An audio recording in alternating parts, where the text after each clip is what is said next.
9 news next 9 news में आपका स्वागत है। बता दें आपको कि महाराष्ट्र में इस वक्त देखने को जो मिल रहा है, काफी ज्यादा यहाँ पर चर्चाएं महाराष्ट्र को लेकर आ रही हैं। बता दें अगर आपको कि यहाँ पर एक तरफ एकनाथ शिंदे कहीं ना कहीं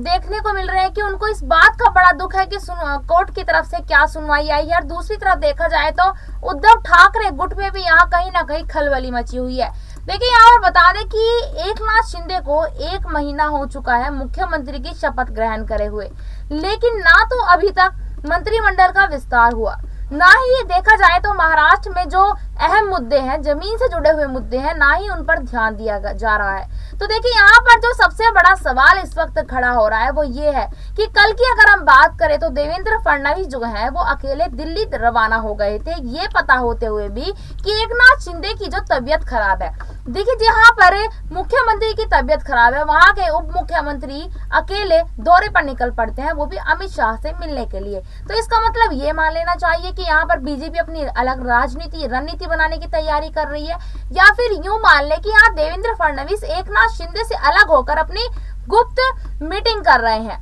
इन्हीं सब सवालों पर बात करने के लिए, इन्हीं सब मुद्दों पर बात करने के लिए मेरे साथ अबरार में मौजूद है। देखिए अबरार, सबसे पहला सवाल आपसे मैं यही लेना चाहूंगी, यहाँ पर जो इस वक्त चर्चा बनी हुई है वो ये बनी हुई है कि एकनाथ शिंदे इस पद के लिए सही साबित नहीं हो पा रहे हैं। आपको क्या लगता है कि आने वाले वक्त में एकनाथ शिंदे इस्तीफा देकर बैठेंगे? बिल्कुल, एकनाथ शिंदे के लिए तमाम मुश्किलें जो है वो लगातार जारी है। और जिस तरीके से आपने कैबिनेट विस्तार को लेकर बात कही है, तो कैबिनेट विस्तार में अगर पेंच फंसता हुआ कहीं नजर आ रहा है तो वो एकनाथ शिंदे गुट में ही नजर आ रहा है, क्योंकि एकनाथ शिंदे की तरफ से कुल 6 ऐसे विधायक है जिनके नाम को आगे किया गया है, जिनमें उदय सामंत जो कि उद्धव ठाकरे सरकार में शिक्षा मंत्री हुआ करते थे, साथ ही अब्दुल सत्तार जो उद्धव ठाकरे सरकार में वो भी मंत्री हुआ करते। तो लगभग कुल 8 विधायक जो ऐसे हैं जो उद्धव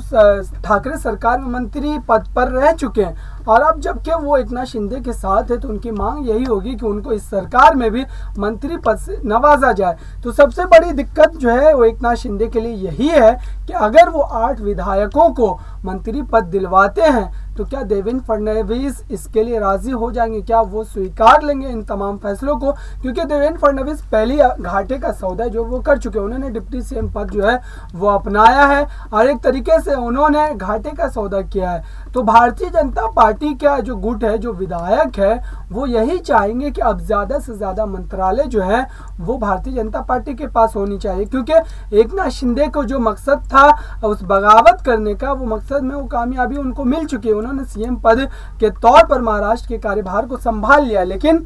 अब ज्यादा जो मुश्किल है वो एकनाथ शिंदे के लिए है, क्योंकि एकनाथ शिंदे अगर उन तमाम विधायकों को उनके मांग के हिसाब से मंत्री पद नहीं दिलवा पाते हैं भारतीय जनता पार्टी से नेगोशिएशन करके, तो फिर वो विधायक जो है अपनी बात खुल करके रखेंगे। एक तरीके से कहें तो बगावती सुर जो है वो भी अपना सकते हैं, क्योंकि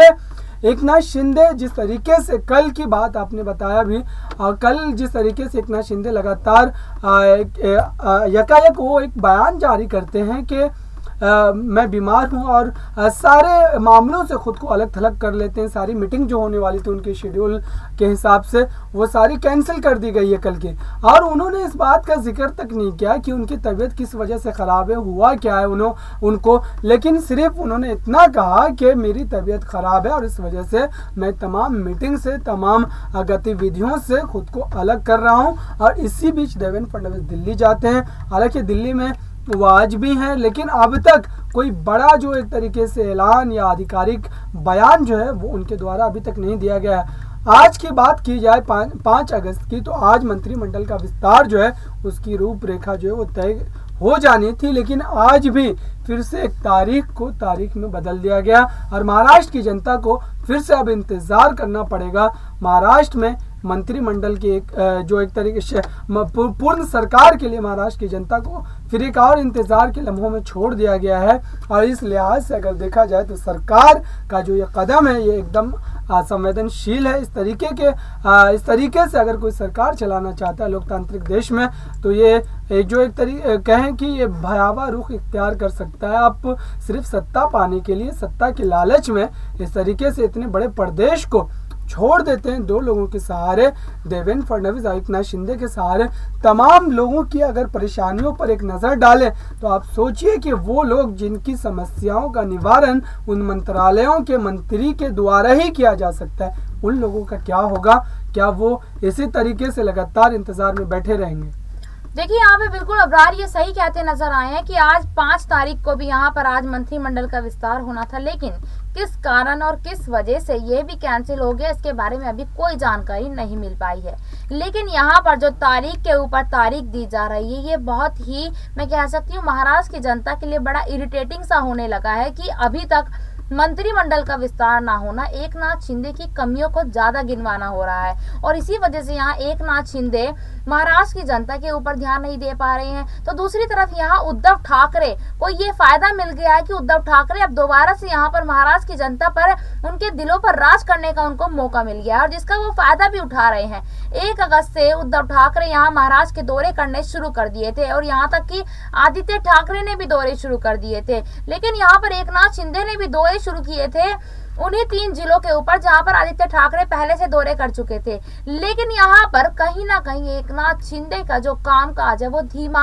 पड़ता नजर आ रहा है। अब इस धीमे पड़ने के पीछे का क्या कारण है? क्या यहाँ पर बीजेपी और एकनाथ शिंदे को लेकर मन में कोई द्वेष चल रहा है, या फिर यहाँ पर देवेंद्र फडणवीस और एकनाथ शिंदे के बीच में कोई टकराव चल रहा है? देखिए अभी तक तो कुछ ऐसा आया नहीं है, लेकिन अगर कयास लगाया जाए तो कयास लगाने में ये जरूर कहा जा सकता है कि देवेंद्र फडणवीस और एकनाथ शिंदे को लेकर दोनों के बीच में कुछ ना कुछ तो तनातनी जरूर चल रही है, जिसकी वजह से देवेंद्र फडणवीस यहाँ एकनाथ शिंदे के बिना ही दिल्ली दौरे पर निकल गए। और बता दें यहाँ पे कि ये मालूम होते हुए भी कि उनकी एकनाथ शिंदे की तबीयत खराब है, जिसकी वजह से उन्होंने अपनी सारी मीटिंग्स को कैंसिल कर दिया था। उन्होंने अपने सारे जितने भी उनके प्रोग्राम थे बाहर जाने के, उन सबको कैंसिल कर दिया था। लेकिन अबरार यहाँ पर देवेंद्र फडणवीस ऐसे अलग थलग से होते जो नजर आ रहे हैं, इसका मतलब मान लेना चाहिए कि अगले जो सीएम होंगे वो देवेंद्र फडणवीस होंगे। बिल्कुल देवेंद्र फडणवीस सीएम होंगे, क्योंकि एनडीए कभी भी एकनाथ शिंदे को जो चेहरा है महाराष्ट्र में नहीं बनाना चाहेगी। अभी मामला कुछ ऐसा था,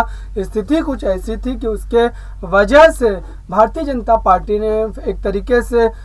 एक स्टेप पीछे लिया और एकनाथ शिंदे को सीएम की कुर्सी दे दी। आपने देखा जिस तरीके से भारतीय जनता पार्टी के जो अध्यक्ष है महाराष्ट्र के, उनके बयान को देख करके सुन करके ऐसा लगा कि वो कतई नहीं चाहते थे कि एकनाथ शिंदे महाराष्ट्र की गद्दी पर बैठे। उनके मन में ये भाव ही नहीं था। उन्होंने बड़े मंच से बात कही थी कि एकनाथ शिंदे को उन्होंने भारी मन से जो है सीएम के पद को जो है सौंप दिया है। तो ये बयान दर्शा रहा है कि चंद्रकांत पाटिल क्योंकि एक बड़े पद पर है, महाराष्ट्र बीजेपी के अध्यक्ष है, तो उनके बयान के बहुत सारे मायने निकाले जा सकते हैं, उनके बयान को गंभीरता से भी लिया जा सकता है। उसके बाद एकनाथ शिंदे ने उनके बयान पर रिएक्ट भी किया था, उनसे मिले भी थी जा करके, और कहीं ना कहीं इस मामले को रफा दफा कर दिया गया था ताकि मीडिया के सामने कोई जो मामला है वो ना आ सके। लेकिन अब जो मामला जिस तरीके से लगातार जलेबी की तरह गोल गोल घुमाया जा रहा है इन सारे मामलों को, और महाराष्ट्र की जनता को एक तरीके से परेशान किया जा रहा है,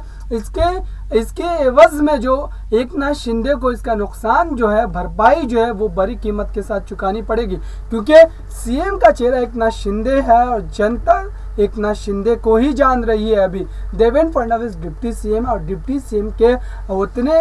एक तरीके से कहें तो उतने फर्ज नहीं होते हैं जितने के सीएम के तौर पर एकनाथ शिंदे के होते हैं। और अगर एकनाथ शिंदे इसी तरीके से सिर्फ सत्ता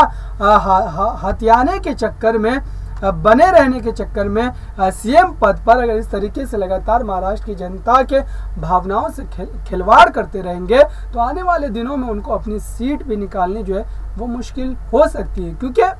मंत्री पद जो होता है वो एक तरीके से समझ लीजिए कि किसी भी सरकार का अंग होता है, और अगर आपके पास सिर्फ चेहरा हो, अंग ना हो, तो फिर आप काम किस तरीके से करेंगे, बैठकें किस तरीके से करेंगे, आप जनता की तमाम समस्याओं को लेकर के विचार विमर्श किस तरीके से करेंगे। अभी जो बाढ़ की स्थिति है उस पर कितनी कैबिनेट की बैठकें जो है वो हो गई होती, अगर कैबिनेट होता महाराष्ट्र में तो, लेकिन कैबिनेट ही नहीं है तो बैठकें कहाँ होंगी। तो ये बिल्कुल यहाँ पर कि जब कैबिनेट ही नहीं है तो बैठकें कहाँ होंगी, बिल्कुल ये बात एकदम सही है। और ये महाराष्ट्र में इस वक्त सबसे बड़ी चर्चा बनी हुई है कि अभी तक आखिर क्यों मंत्रिमंडल का विस्तार नहीं हुआ है। 1 महीने से ज्यादा का समय हो गया है। क्या यहाँ पर ये मान लेना चाहिए कि अभी भी महाराष्ट्र की जो सत्ता है वो बदल सकती है, या महाराष्ट्र की राजनीति में कोई बदलाव देखने को मिल सकता है? खैर ये देखिए, ये आने वाला समय बताएगा और समय के हिसाब से इस बारे में पता चलेगा। लेकिन महाराष्ट्र की खबरों के लिए लगातार बने रहिएगा नेक्स्ट 9 न्यूज़ के साथ। और आपको हमारी रिपोर्ट कैसी लगी हमें जरूर बताइएगा। धन्यवाद।